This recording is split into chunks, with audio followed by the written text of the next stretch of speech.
30 anni, insomma, avrebbe voluto festeggiare con la musica una vita spesa dentro la musica con questo sorriso, una persona ben voluta da tutti, strettamente legata al nome di Gadoni. Spesso mi raccontavano, lui è Mondo Vercellino, io sono il più anziano in attività, non sono io di qualche giorno. Di fatto davvero zio Antonio De Ida è stato soprattutto testimonianza di un cuore grandissimo. Gennaio ce lo ha portato via e noi lo vogliamo ricordare così. Grazie, alla prossima settimana. Che cosa le piacerebbe che restasse di lei, di zio Antonio De Ida?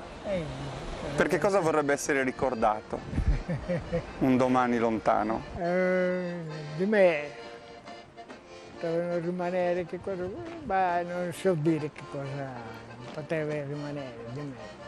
Rimanere la mia musica, come ricordo, la mia persona ce l'hanno in fotografia, eccetera, e basta. E forse anche questo suo modo sempre garbato, gentile, disponibile di porsi nei confronti degli altri. Beh, certo. Lei mi dice questo lo devono dire gli altri. Grazie zio Antonio. Arrivederci, grazie a lei.